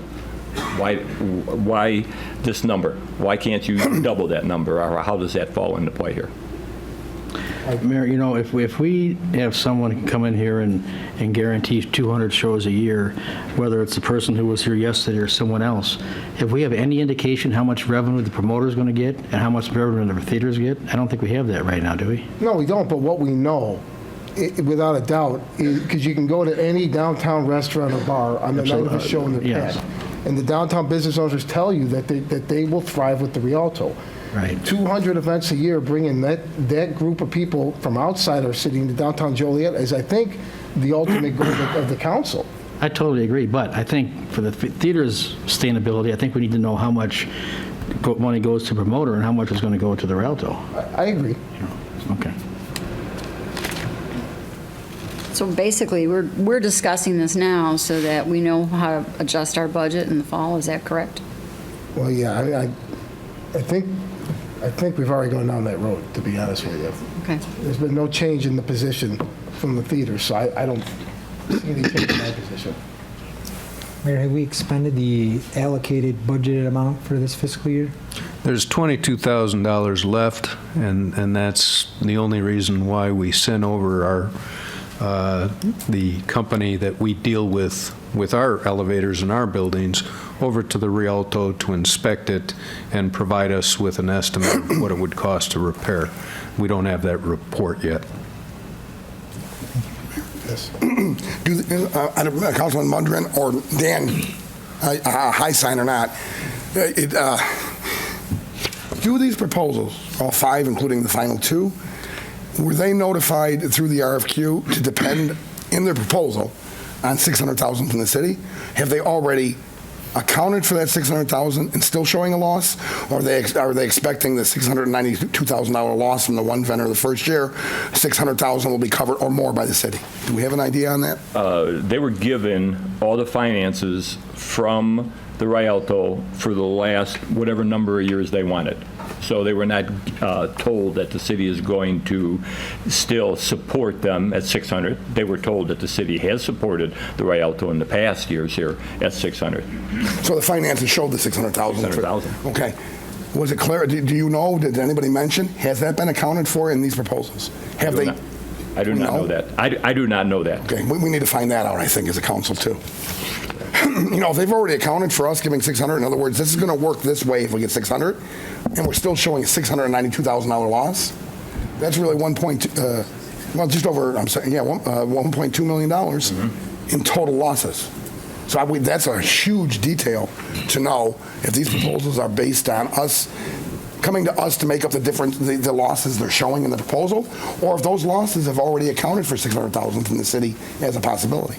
We really need to know that, I think. Well, I think that would be what the Rialto board would come back when they make their presentation to the city on what has changed there and what has happened over the last year on how they feel they are going to be able to go forward with the new management team, and specifically what the new management team is going to do, and a better line item than we have here. You're right, it doesn't show that in here on the event income side or other operating incomes. Right. So, I mean, you don't have it yet. I understand that, but we need to get that whenever they make their final decision, because there's a huge difference between the council saying it looks like a good business model that this new vendor's put together. Maybe we can consider matching what we've done the last 18 years, and then to hear, well, no, we already expected you to give us 600, and we're still going to have 692 to cover. You might have to cover that too. We need to know that. Sure. As you see, there's in ancillary income, there's no number anywhere near $600,000. So I don't know if they broke it up to a monthly. All right. Okay. Thank you. Any other questions, comments? Mayor? Yes. Just one comment. I'd be negligent if I didn't agree with Councilman Hugg that I think the city's concern is the number of performances and concerts that are there, because that's what brings people downtown. And we partnered with the City Center Partnership on the relook at a downtown development plan, which focuses on the Rialto and bringing people into our downtown and renovating Van Buren Plaza to include the space that's currently occupied by State's Attorney, and making a big investment in that. And if the Rialto isn't going to bring people downtown, the plaza is not going to be successful either. So we do need a synergy working together to have the type of events there that people are going to utilize both spaces equally. Thank you. Any other new business? Next is public comments. Dolores Quinn. I would ask, a reminder, you can approach me, but the comments are limited to 4 minutes, please. Thank you.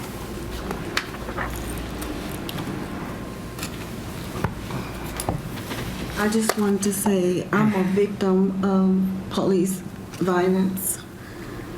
I cut my finger on Saturday, so I had it wrapped up, and I pulled over. The police said I pulled over in front, but before I made my turn, I veered over to the side. The police pulled up beside me, turned his lights on, backed up, got behind me, got out his car, started yelling, "Give me your license, give me your license." Hollering all in my ear, and I had a passenger. The towel had fell out. It was blood on the towel from my finger. I needed stitches. So I told the police, took my license, took my insurance, ran my license, nothing came back. My insurance, good. He said it was a can thrown out my window. And me and my passenger didn't throw no can out. All of a sudden, he said, "Get out the car, get out the car, get out the car." So we got out the car, had to stand in the sun for hours in pain. All of a sudden, they started searching my car, emptied my stuff out of my purse. Couldn't move. Me or the passenger, because start to move, he don't move. Told my car. I said, so he said, "I'm gonna let y'all talk. Which one of y'all threw this can out the window?" So I just said, I don't want my car towed, because I knew I had to go out of town because my 5-month-old grandbaby got to have surgery. So I said, well, I lied. I'm going to say I threw the can out, and I didn't. He said, well, I made up my mind what I'm going to do. got in his car, started laughing. I was sitting about 40, 50 minutes, or maybe an hour. Here come a tow truck. Towed my vehicle. Gave me 2 tickets.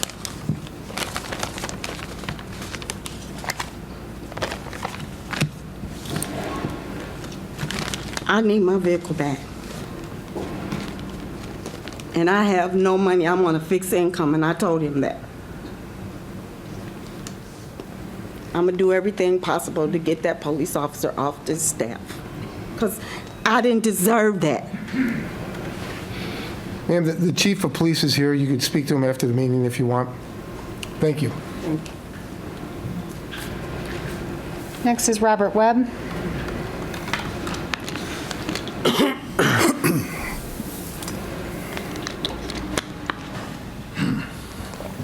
On behalf of the reasonable thinking human beings of the people of the state, particularly those who live in Joliet, Will County, particularly those who happen to be independent political thinkers, I extend to this council our greetings of peace and friendship. First, I want to dispel a falsehood that has been circulating throughout the community, that which origin has its place right here about who I don't like. I want to make it clear, I don't dislike anyone. I dislike isms. Those isms happen to be classism, communism, and occultism. That's what I dislike. Now on to my issue. I'd like to make it clear that neither does the Constitution of the state of Illinois or any of the statutes of the state of Illinois authorizes the Illinois Supreme Court or the American Bar Association to be issuing licenses to any particular profession. Right down the street here, 14 West Jefferson Street, in the county courthouse, members of the Law Society who are making money hand over foot off the people in some way, form, or fashion. The recent chief judge developed this administrative order stating that absolutely no type of electronic equipment whatsoever that's capable of recording voice or audio can be brought up into the courthouse. They had the regular citizens just walking through the metal detector checking their things. Now what I'm getting to is equal protection of the law under the Constitution of the state of Illinois that prohibits discrimination. Now on one hand, they let staff, lawyers, judges, police bring in their cell phones with their camera and everything on it. Don't say, well, you can't bring this in there, even though there's administrative orders that says absolutely no cell phones or anything like that. So I'm suggesting that this council act in its advisory capacity and discuss this matter with the chief judge about that administrative order because it's discriminatory.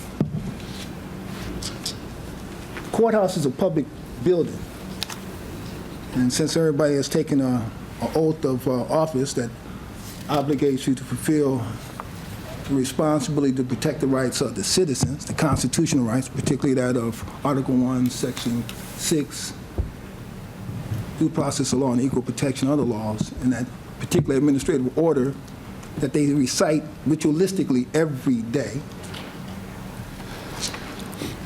It's an act of discrimination and it's contradictory. So, to avoid mass class action lawsuits concerning that, because people come in there and they have to go back to their car, they come from out of town. You also should talk to them about vacating that particular administrative order that's discriminatory. Especially if, everyone is here, much like myself, I'm truly about, the oath that I took when I joined the military back in 1974, all right, to support the Constitution. Then, it's incumbent upon you all to do what you have to do. Now, I realize, Mayor Odekirk, that you're a member of the Law Society, member of the Will County Bar Association. There might be a conflict of interest for you to, step to the chief judge and say, look, it is discriminatory. You can't say that the citizens who are really the ones that's paying for everything around here should be barred from bringing this equipment in there when these lawyers, police, and everybody else get to bring this stuff in. They don't go through the metal detector. You don't know what they have in their bags. They might have guns or whatever. You're at the 4-minute mark. If you can wrap it up, please. But it's a discriminatory policy. It should be vacated. And all those people that have been insulted, there should be some type of public apology to them. Thank you. That's all I have to say. Tim Shanahan.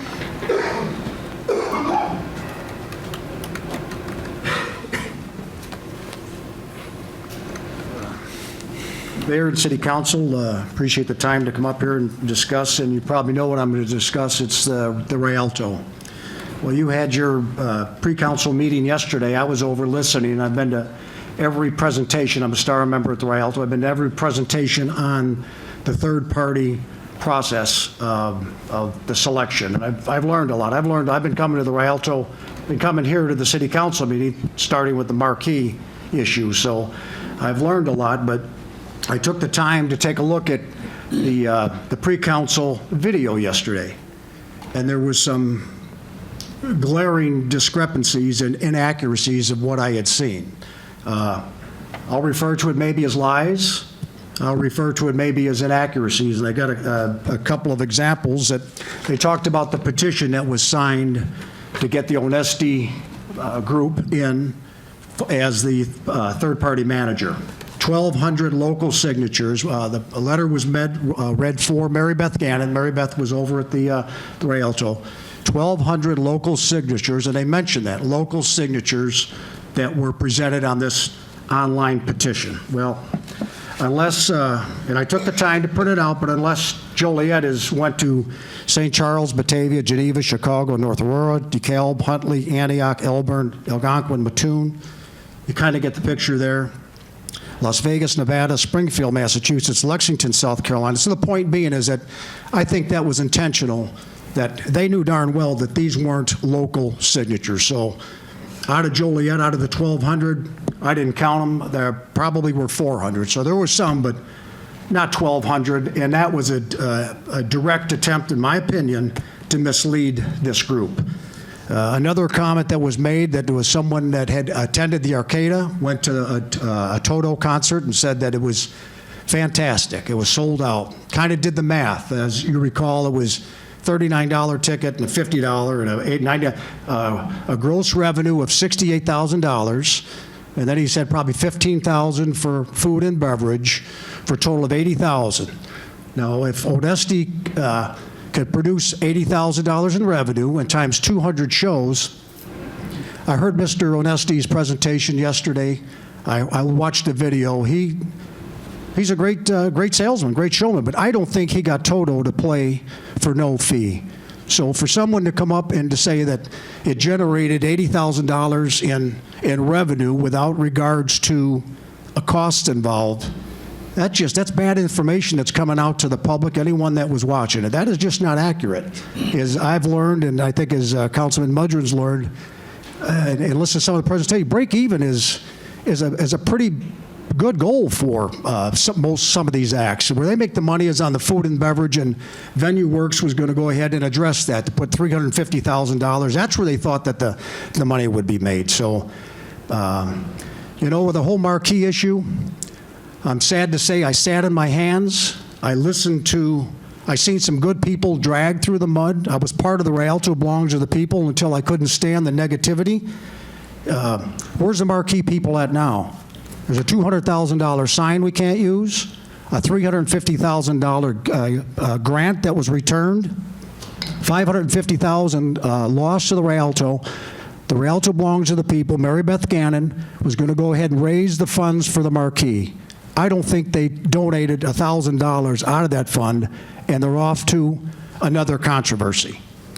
When I heard Mary Beth's comments about the current board, that 4 of the members basically should be replaced, dragged Dan Vera through the mud and Mayor, you mentioned it, about him blowing the whistle.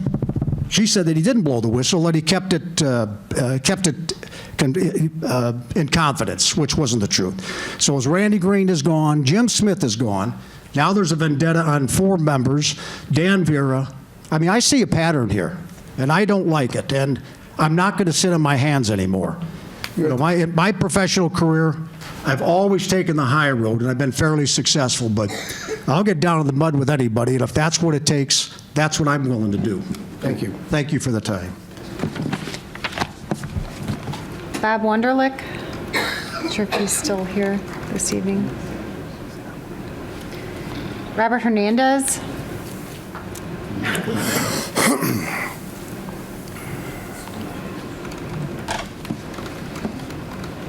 Good afternoon, Mr. Mayor, members of the City Council. I don't know who the previous speaker is. I've never seen him in public before, but I've been involved in local community Joliet politics since 1988. Through several mayors, through several members of the City Council. I sat in numerous meetings with Mayor Schultz and the former executive director of the Rialto back then, Lynn Littenauer, the same Lynn Littenauer who sits on the other board. Who, when she was terminated, got very angry and took the Festival of Trees to the mall. And now she's back as a cheerleader for the Rialto. But Mr. Onesti made a good presentation. And I think one of the problems here is Mr. Vera, who was appointed by the previous mayor, has not been open. And second of all, as a citizen of this city, I'm going to call the Attorney General's office. I think that Mr. Mudrin and anybody who voted at that last board meeting, that's a violation of state statute, and the city inspector should be investigating Councilman Mudrin and anyone else who voted at that meeting. That was not constitutional. That was a violation of state statute. We've had others investigated by the Inspector General, and Mr. Mudrin should be investigated for voting at that meeting. Mr. Vera does not have the authority as chairman to give people the opportunity to vote. Now, the group that has been working very hard to see Mr. Onesti run the theater is represented by thousands of residents of the city. I don't know who this gentleman is, but I can tell you that I have been successful in seeing at least 12 members of the city council elected over the years, either as a campaign manager, campaign coordinator, or part of the committee. And I have never seen this gentleman before. And I can tell you that the taxpayers of Joliet are sick and tired of their tax dollars going to the Rialto. We've had over $20 million since 1988 being given to the Rialto. The Forest Park Community Center, the Warren Sharp Center, the Spanish Center, who had been receiving funding in the 90s when we had all the riverboat gaming money, had to make adjustments in their budget when the funding was cut off, and so does the Rialto. The Rialto should not receive a single dime, as many of the members of the City Council have stated in the past. They should not receive a single dime. What I think is the city should not fund the Rialto, let the Rialto dissolve, and the mayor and the governor reappoint a new board with a fresh start and eliminate the controversy. And the mayor and the governor can make new appointments. I think Mr. Onesti has, I've researched it myself, I think Mr. Onesti has been successful, and he should have been given consideration, and Mr. Vera should have stopped the politics and thought about what's best for the theater and what's best for the taxpayers. We talk about stakes in this matter. The only one that has the most stakes in this matter is the taxpayers. When he had the 90th birthday party at the Rialto, not one person said, we want to thank the residents of Joliet who have contributed $20 million to this theater. Not one person said that. My good friend, the county executive, talked about keeping it open. The county has not given a dime. Mr. Vera, who sits on the township board, the township has not given a dime. It has been the taxpayers of the city of Joliet that has provided $20 million of funding. They have been the main source of income for the Rialto to keep those doors open, and they were not even given a thank you. That's all I have to say on the Rialto. The other thing I want to say is that over the last several months, there's been a lot of controversies around the country with respect to the police department and various communities. And all I want to say is that in Joliet, our police department is one of the most professional. They work hard.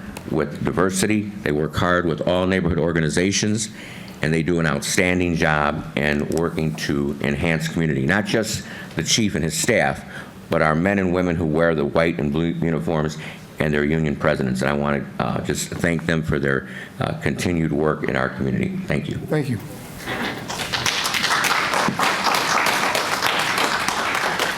Kathy Spieler.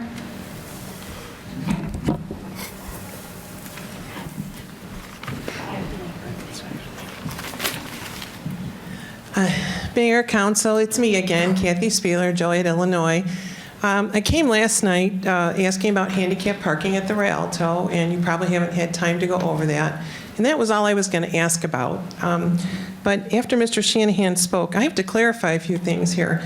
I read off this piece of paper here. It's a copy, and it's embedded in my email, and I also gave Mr. Ocon this copy. I said 1,100 local residents. So let's get that clear and on the record. That's not nice, Tim. I mean, we're, you know, and I read for her only because she was at another meeting, so it was a courtesy, and I do believe Ms. Donesti is best for the job. So that's just my opinion and that of the citizens.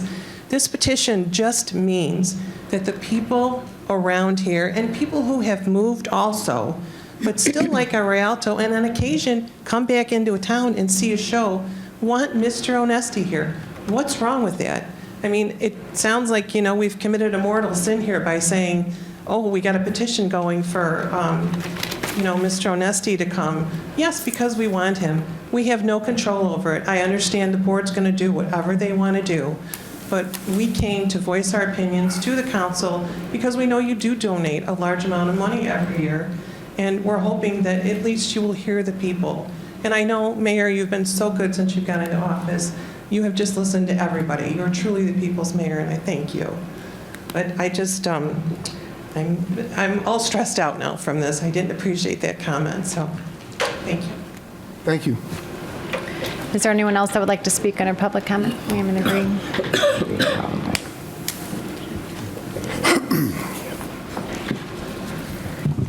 Carol Mulvihill.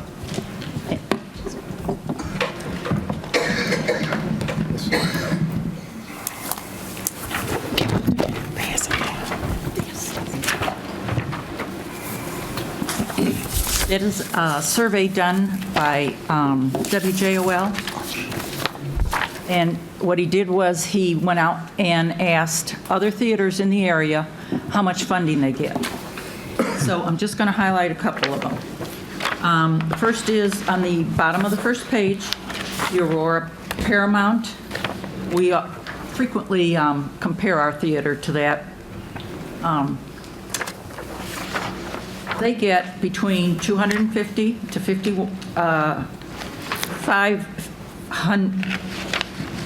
It's $500,000. Plus, Hollywood buys around 50,000 tickets on top of that.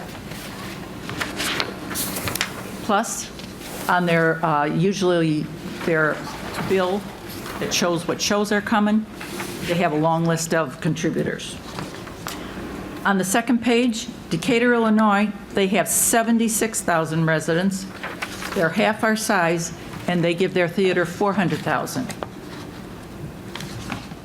On the last page, Peoria, they have less population than we do. They have 9 million. They have a restaurant tax, an amusement tax, and a hotel tax, which I think we should have a steady funding for the Rialto.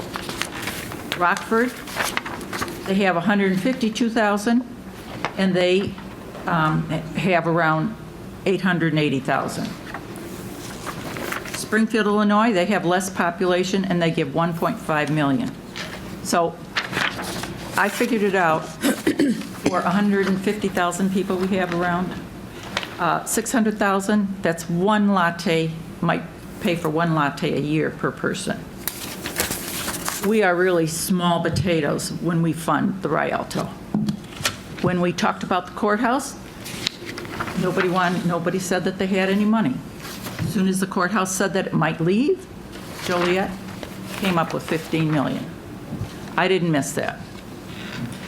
Okay, I'd like to talk about, we had the Marquee Committee. There were 17 or 18 people on there. They all got an equal vote. I'm tired of hearing about the extra 4 people that shouldn't have voted. They didn't raise their hand and join the board. They weren't sworn in. This was a committee that Robert Rules says that the chair can appoint a committee for lots of different things. On that committee, everybody has an equal vote. At the Marquee Committee, everybody voted, including 2 people. Well, 1 person was on this committee, now the second committee, but didn't think that the other people should get a vote. That doesn't work that way. What's good for the goose is good for the gander. A committee is a committee, and it goes by Robert's Rules of Order, not the state attorney general or all that BS. Management selected by popular petition. We do city business by petition and who's popular? No. We do it by the facts and by the paperwork and the facts and the figures. And that's what I want for the Rialto. Everybody got a choice to put in their paperwork. If they didn't put in their paperwork and answer the questions, the hard questions, then that's the way it was.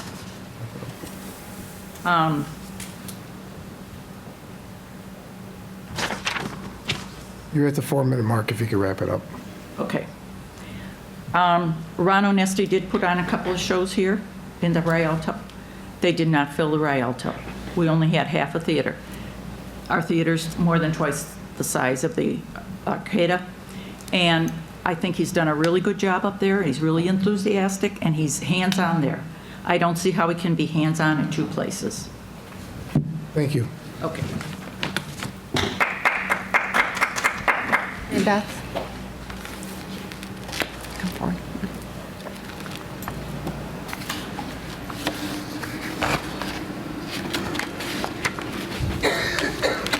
Mary Beth Gannon, 513 Western. I wasn't planning on talking tonight. I was mostly just planning on sitting here and listening. But I do feel a need to address a few comments. First of all, the petition is not mine. It's Betsy Barnett's. And the other thing about this petition is there are many Joliet people on it. There's Romeoville people on it. There's Crest Hill, Lockport, Plainfield, all the suburbs that come here. And I find it ironic that we're being criticized about a petition when the person who's making the comment doesn't live in Joliet himself. So he's in Manhattan. So, well, that doesn't make you a resident, sir. And if I may finish, I do the very best I can on this board. I put my whole heart into it. I am not on some witch hunt. I just do what I think is right, and a lot of times if it brings criticism, I'm willing to accept it because I have to do what the people want and what the community wants. And as far as Rialto belongs to the people, I have not been a member of that for more than 1 year. It is my understanding that that group presented several $1,000s in donations to the Rialto, and that money had to be returned. And that's all I have to say. I stand by my decisions, and I work very hard at what I do, and I resent any implication otherwise. Thank you. Thank you.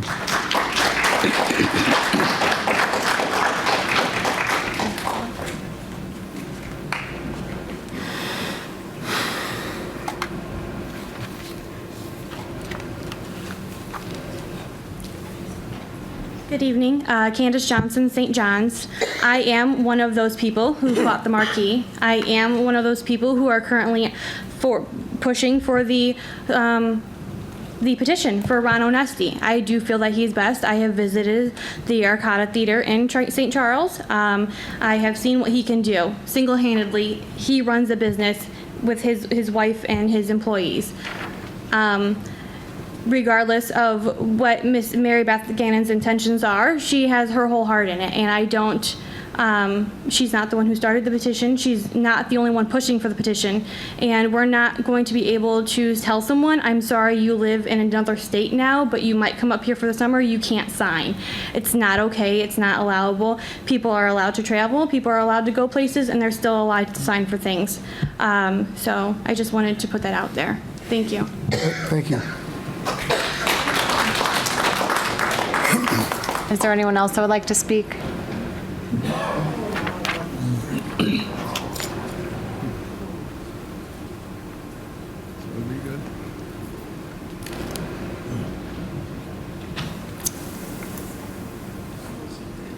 I was at home cooking, actually. Right?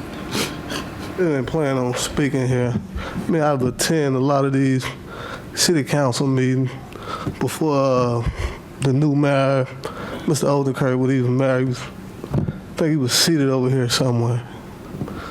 But I hear a lot of talk about the Rialto. I've been a resident of the state of Illinois for 13 years. I've been to the Rialto like one time this year. I heard this gentleman just make a comment about the city of Joliet Police Department, how great they are. I mean, he's not the one that's getting pulled over every day repeatedly. He's not attending the courthouse on the 4th floor, felony floor. And if you all can get a piece of paper and some pencils out and take notes on some real reality stuff instead of the Rialto of what the people of color, African American, Latino are going through in the city, and not just the city of Joliet, but throughout the world with this justice system. That's who should be on trial, the justice system. I've been a victim. I've been going to court for the last 5 years because of the city of Joliet, Will County, unlawful, unjustice cases. I've defended myself on these cases. I've won these cases, but my life is still not the same. I've talked to the chief judge, Lisa Manikin, Attorney General, Inspector General office. I've drove down to Springfield. I filed cases, 3rd District Appellate Court, Northeastern District Court, downtown Chicago. Nobody wants to listen. 12 CF 2983, 11 CF 12 MR 222. It's a lot of statutes, a lot of city ordinance that's been broken, it's been violated by the state prosecutor. The police, they arrest you, they bring a complaint, but it's ultimately up to the state's attorney to whether to bring a charge against you or not to bring a charge against you. I didn't bring my evidence in here today, but I got evidence that I shouldn't have been prosecuted. I shouldn't have been taken to court. My vehicle shouldn't have been taken. None of that. I go to court for 20 months on a case that I beat on a motion to suppress when the case law state there's no evidence. You still take me to court. The case law, 720 ILCS 550-12, forfeiture law, states you got to be in felony violation of the 720 550-5 manufacturing and delivering cannabis law. Evidence shows there wasn't no felony. I still was taken to court for 14 months because I was riding in a custom Cadillac with custom rims when I was African American. Nobody's taking responsibilities for their action, for the state's attorney, for the police. None of you all. I wrote letters, like I said, chief of police, you name it. Lisa Manigan, Illinois Supreme Court, 3rd District Appellate Court in Ottawa, Inspector General. I've sued Will County in the north, downtown Chicago, in the district court. Nobody still haven't listened. When you all gonna take responsibility for you all actions? You're at the floor. You never do. Wrap it up, please. Oh, you want to wrap it up? Yes. When I come up here and speak about some real truth, what is really affecting the community is the justice system. Now I just heard that you all gave $15 million to rebuild this courthouse so the courthouse won't leave. In the Illinois, Will County has the highest conviction rate in the state of Illinois. I wonder why. Thank you. Yeah. Sir, can I get your name for the record as well? My name. Richard, last name Dean, D as in dog, D-E-A-N. Thank you. And I appreciate it if y'all would have wrote down some of these cases and helped me out, because it's hard for me to even find employment. I've been working all my life. Thank you, Richard. Because of these police unlawful injustice cases. All right, Krista. Okay, is there anyone else that would like to speak under public It's comment? hard to get work. That's what you need to be talking about. Seeing none, we have mayor and council comments. Comments? Your Honor, just want to thank the Station 4 of the Joliet Fire Department. In my area, we had a flagpole that's been out, and, you know, we miss Old Glory. And so the Station 4, along with, I have to say to Robert Hernandez that I put him on the hunt to find somebody to help us get that done. And so I just want to give them a big ups because Old Glory is flying high back over our memorial piece at Forest Park. So thank you. Thank you, Chief. Mayor, just real quick, to recognize a young man in the audience here. He's actually sat through patiently. But Ethan Winkle, are you still here, or is it past your bedtime? Go ahead, stand up, pal. Ethan is actually a Boy Scout with Troop 175, and I wanted to recognize him here today. He's here getting his government service credit. And Ethan, I will say this, you got your money's worth today, pal. Right. Thanks again for coming. I just have one question for Ethan. Ethan, was it your troop that did the pulled pork fundraiser? I went there. Was it last Friday? What, Thursday? Friday. Let's make sure that we support him next time even more. The food was delicious. How did it go? Good. All right, there we go. That's all I got. Got a thumbs up back there. Nothing young. I do have one thing to say, January 16th. Can you step up, please, Not Ethan? up here, Ethan. You got to talk in the microphone, please. I do want to say that on January 16th, we do have a spaghetti fundraiser going on. Same place, right? Where at? The Joliet Moose Lodge. Excellent. Thank you.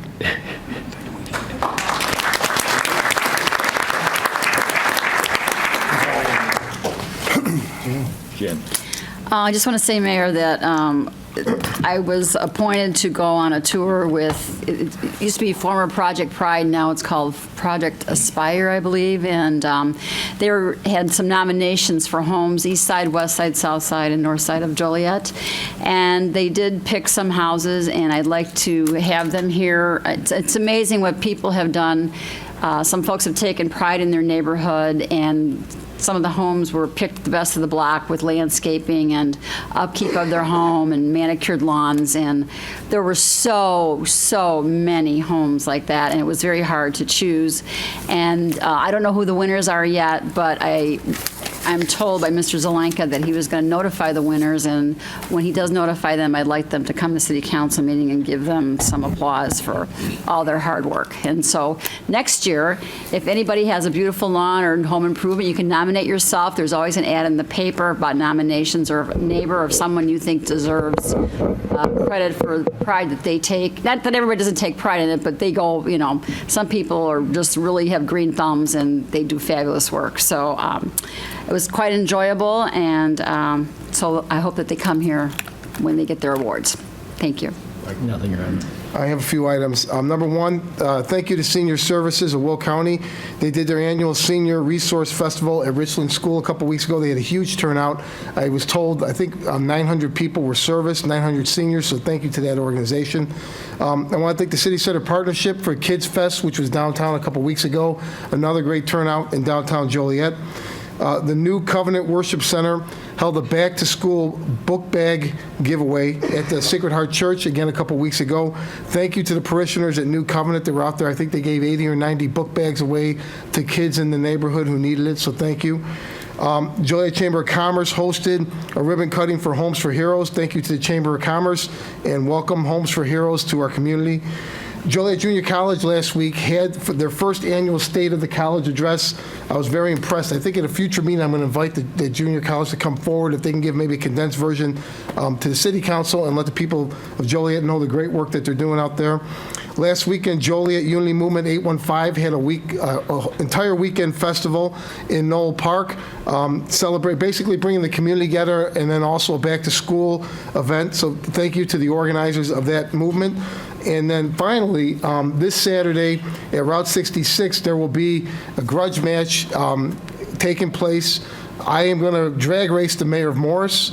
Our police chief is drag racing the police chief of Morris. Will County Sheriff Mike Kelly is going to drag race the Will County Sheriff of Morris. And Chief Formals, I think you're also drag racing. I think Larry Walsh is actually going to get in a race car.